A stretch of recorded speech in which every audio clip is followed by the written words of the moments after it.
राधे राधे मित्रों, मैं पंडित मार्कंडेय दुबे अपने यूट्यूब चैनल एस्ट्रो टिप के माध्यम से देव गुरु बृहस्पति के पूर्ण रूप से मीन राशि में गोचर करने पर 12 राशियों में किन राशियों को सहायक बनेंगे बृहस्पति, सितारे किनके चमकेंगे, किन्हें परेशानी होगी, किनके लिए बृहस्पति पूज्य होंगे, इस एपिसोड को लेकर आप सबों के समक्ष उपस्थित हूँ। चूँकि मानव के हितैषी और जीवों के कल्याणकारक ग्रह हैं बृहस्पति। बृहस्पति जन्म कुंडली के 6 भावों के अकेले नियंत्रण करता होते हैं। द्वितीय भाव, पंचम भाव, सप्तम भाव, नवम भाव, दसम भाव और एकादश भाव बृहस्पति के कमजोर होने से प्रभावित हो जाता है और मजबूत होने से ये शुभ हो जाता है। गोचर में 2, 5, 7, 9 और 11वें भाव में अगर बृहस्पति का गोचर है तो यह गोचर शुभ होता है। 1, 3, 6 और 10 में बृहस्पति का गोचर है तो यह गोचर पूज्य हो जाता है, तथा 4, 8 और 12वें भाव में अगर आपकी राशि से बृहस्पति का गोचर है तो यह गोचर अशुभ हो जाता है, कमजोर हो जाता है, कष्टप्रद हो जाता है। तो इस एपिसोड पर देवगुरु के मीन राशि में स्वतंत्र रूप से गोचर करने पर, चूंकि अभी बृहस्पति शनि की कुंभ राशि से वक्री होकर मीन राशि में गोचर कर रहे हैं, जब ये पूर्ण रूप से अपनी राशि मीन राशि में गोचर करेंगे तो उसका क्या प्रभाव राशियों पर पड़ेगा, इसी आशय की जानकारी देने से पहले आप सबों से मेरा एक छोटा सा निवेदन है कि यदि अब तक आपने इस चैनल को सब्सक्राइब नहीं किया है अथवा आप पहली बार यह चैनल देख रहे हैं, सब्सक्राइब जरूर करें, नोटिफिकेशन बेल दबाएं, वीडियो लाइक करें और शेयर करें। तो मित्रों, 25 नवंबर 2022 से देवताओं के गुरु बृहस्पति जो मानव के हितैषी और जीवों के कल्याणकारक ग्रह हैं, स्वतंत्र रूप से अपनी राशि मीन राशि में गोचर करेंगे। 3 राशियों को पहले से जो पीड़ा आ रही थी उससे मुक्ति मिलेगी। बाकी 12 राशियों में 3 राशियों को पुनः कष्ट होगा, 5 राशियों को बृहस्पति का गोचर विशेष फलदायक रहेगा और 4 राशियों के लिए सामान्य रहेगा। अब गुरु जब मीन राशि में जाएंगे तो 21 अप्रैल 2023 को रात में 8:43 पर वक्री होके मीन राशि से मेष राशि में प्रवेश करेंगे और मेष राशि में गुरु के प्रवेश करने से ही जिन्हें लाभ प्राप्त हो रहा था उनका लाभ प्रभावित होने लगेगा, जिन्हें कष्ट हो रहा था उनके कष्टों में राहत आने लगेगी। तो सबसे पहली राशि है मेष राशि। पहली मेष राशि की बात करते हैं। मेष राशि के 9वें अर्थात भाग्य भाव और 12वें भाव के मालिक देवगुरु बृहस्पति 25 नवंबर 2022 से मीन राशि में यानी 12वें भाव में गोचर करेंगे। आपका खर्च बढ़ेगा, स्वास्थ्य में कमी और रहन सहन भी प्रभावित हो सकता है, किंतु भूमि भवन वाहन का सुख प्राप्त होगा और इनके ऊपर धन के खर्चे भी हो सकते हैं। अप्रैल से बृहस्पति जब वक्री होंगे तो समय में क्रमशः सुधार होने लगेगा, भाग्य का साथ और संतान प्राप्ति अथवा विद्या बुद्धि के बल पर आपको उन्नति की प्राप्ति हो सकती है। दूसरी राशि है वृषभ राशि। वृषभ राशि के जातकों के लिए 8वें भाव जीवन मृत्यु और 11वें भाव लाभ भाव के अधिपति बृहस्पति लाभ भाव में 25 नवंबर 2022 से गोचर करेंगे। 11वां भाव इच्छाओं के पूर्ति का घर है, जस ख्याति लाभ और उन्नति का घर है। तो जब बृहस्पति इस भाव में गोचर करेंगे और 11वें भाव में कोई भी ग्रह विशेष रूप से फलकारक हो जाता है, अच्छा फल देता है।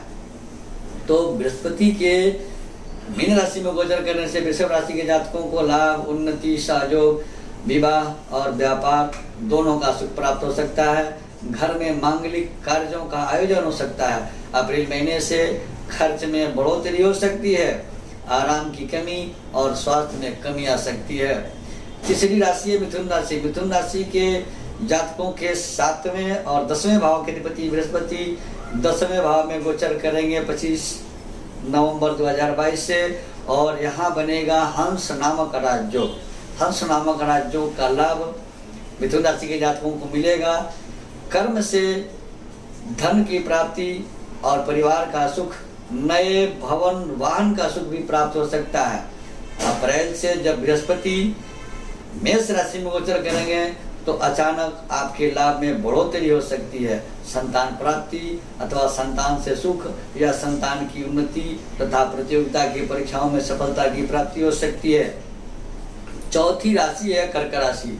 कर्क राशि के जातकों के 6वें और 9वें भाव के अधिपति देवगुरु बृहस्पति 9वें भाव भाग्य भाव में 25 नवंबर 2022 से गोचर करेंगे। इस अवधि में आपका भाग्योदय हो सकता है। विदेश की यात्रा अथवा विदेश प्रवास की स्थिति बन रही है। स्वास्थ्य में सुधार होगा, स्वास्थ्य पहले से अच्छा रहने लगेगा। संतान का सुख तथा विद्या बुद्धि के क्षेत्र में भी सफलता, अध्ययन अध्यापन में सफलता की प्राप्ति हो सकती है। घर में मांगलिक कार्यों का आयोजन हो सकता है। तीर्थ यात्रा के भी योग बनेंगे। 5वीं राशि है सिंह राशि। सिंह राशि के जातकों के 5वें भाव संतान, शिक्षा, विद्या बुद्धि और 8वें भाव जीवन मृत्यु के अधिपति जीवन मृत्यु भाव 8वें भाव में 25 नवंबर से गोचर करेंगे। 8वें भाव में गुरु का गोचर काफी कमजोर होता है। स्वास्थ्य में कमजोरी आ सकती है। कार्यों में बाधाएं आने लगेगी, बनते काम रुकने लगेंगे, बिगड़ने लगेंगे। धन की कमी और अधिक परिश्रम से भी सफलता प्राप्ति में संदेह रहेगा। 21 अप्रैल के बाद जब गुरु वहां से मीन राशि से बदलकर मेष राशि में जाएंगे तो आपको भाग्य का साथ प्राप्त होने लगेगा। स्वास्थ्य में सुधार होने लगेगा। संतान से सुख की प्राप्ति हो सकती है। 6ठी राशि है कन्या राशि। कन्या राशि के चौथे भूमि, भवन, वाहन और माता के घर के अधिपति तथा 7वें भाव विवाह, व्यापार, यात्राओं के घर के अधिपति बृहस्पति 7वें भाव विवाह के घर में गोचर करेंगे 25 नवंबर 2022 से। इस अवधि में अगर विवाह नहीं हो रहा था तो विवाह निश्चित हो सकता है, विवाह तय हो सकता है। नया व्यापार आरंभ हो सकता है, व्यापार से लाभ हो सकता है। संतान की प्राप्ति तथा संतान की उन्नति और स्वास्थ्य में सुधार तथा सहयोग की प्राप्ति होने लगेगी। किंतु 21 अप्रैल 2022-23 से जब गुरु मेष राशि में गोचर करेंगे तो अष्टम होकर के कार्यों में बाधा लाना शुरू कर देंगे। 7वीं राशि है तुला राशि। तुला राशि के जातकों के 3रे भाव और 6ठे भाव, 2 त्रिशठ भावों के अधिपति, अकारक भावों के अधिपति 6ठे भाव में गोचर करेंगे। 6ठे भाव का बृहस्पति पूज्य हो जाते हैं और स्वास्थ्य के लिए काफी कमजोर माने जाते हैं, जबकि शत्रु के लिए ये अच्छे हैं। शत्रु पर का समन करते हैं, विजय और सफलता मिलती है शत्रु के ऊपर। तो शत्रु पर विजय, पद प्रतिष्ठा की, लेकिन पद प्रतिष्ठा प्रभावित हो सकता है। अधिक खर्च और धन की चिंता हो सकती है तथा स्वास्थ्य कमजोर हो सकता है। 21 अप्रैल से जब बृहस्पति फिर मेष राशि में गोचर करेंगे तो कार्यों में गति आएगी। खोया हुआ धन भी आपको प्राप्त हो सकता है। 8वीं राशि है वृश्चिक राशि। वृश्चिक राशि के जातकों के 2य भाव और 5म भाव के अधिपति वाणी, धन, घर, परिवार तथा विद्या बुद्धि संतान भाव के अधिपति विद्या बुद्धि के घर में गोचर करेंगे 25 नवंबर 2022 से। 5वें भाव में बृहस्पति का गोचर विशेष फलकारक हो जाता है। प्रतियोगिता के क्षेत्र में सफलता, संतान की इच्छा है तो संतान की प्राप्ति हो सकती है, भाग्य का साथ मिलेगा। विदेश यात्रा के योग बनेंगे, स्वास्थ्य में सुधार होगा, धन लाभ तथा उन्नति के भी अवसर प्राप्त होंगे। लेकिन 21 अप्रैल 2023 से गुरु पुनः हल्का होकर के स्वास्थ्य कमजोर कर सकते हैं। इस अवधि में स्वास्थ्य का ध्यान रखना है। 9वीं राशि है धनु राशि। धनु राशि के जातकों के प्रथम भाव यानी तन भाव और चतुर्थ भाव यानी सुख संपदा का घर, भूमि, भवन, वाहन, माता और आपके सुख का घर है, जहाँ गोचर में बृहस्पति 25 नवंबर 2022 से गोचर करेंगे। चतुर्थ भाव के बृहस्पति को कमजोर माना गया है। यहाँ की स्वगृही हो रहे हैं, फिर भी इनका नैसर्गिक गुण है स्थान हानि करोति जीवा। बृहस्पति जिस घर में बैठते हैं उसकी हानि करते हैं, चाहे वो गोचर हो या कुंडली में हो। तो यहाँ स्वास्थ्य के प्रति सचेत रहने को बृहस्पति का गोचर कह रहा है।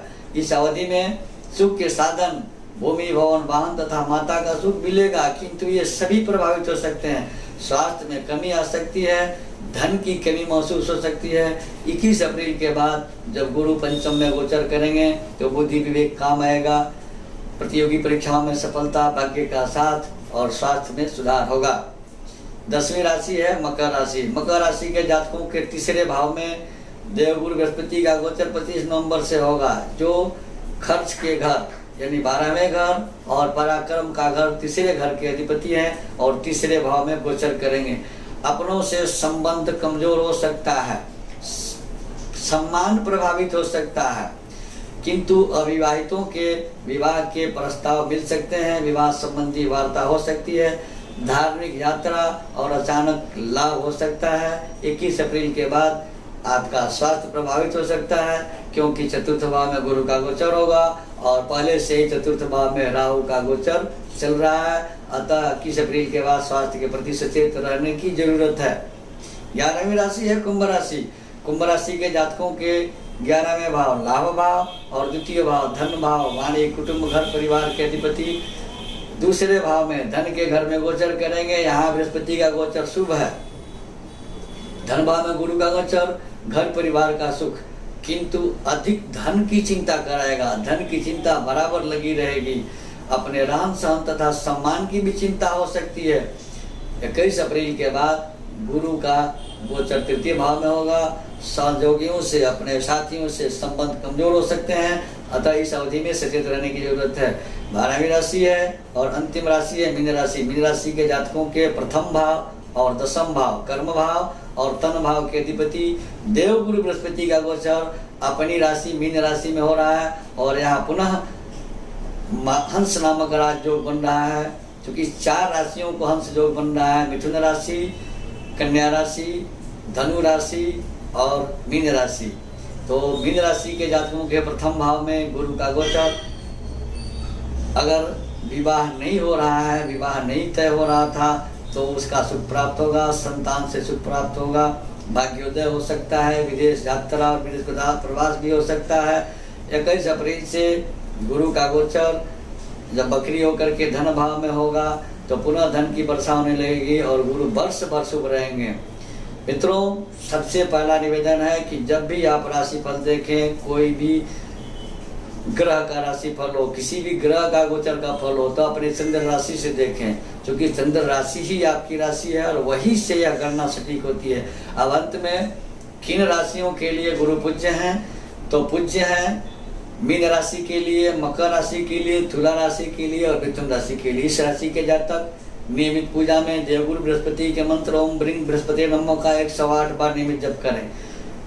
शुभ है वृषभ राशि के लिए, कर्क राशि के लिए, कन्या राशि के लिए, वृश्चिक राशि के लिए और कुंभ राशि के लिए, तथा कष्टदायक हैं धनु, सिंह और मेष राशि के जातकों के लिए। जबकि धनु राशि के जातकों के लिए हंस नामक राजयोग भी बना हुआ है, फिर भी चतुर्थ का गोचर कष्टप्रद होता है। तो धनु, सिंह और मेष राशि के जातक स्नान के जल में चुटकी भर हल्दी के पाउडर का उपयोग कर स्नान करें, माथे पर हल्दी अथवा केसर का तिलक नियमित लगावें, तो गुरु के गोचर में होने वाले कष्टों का शमन होगा, उसमें कमी आएगी।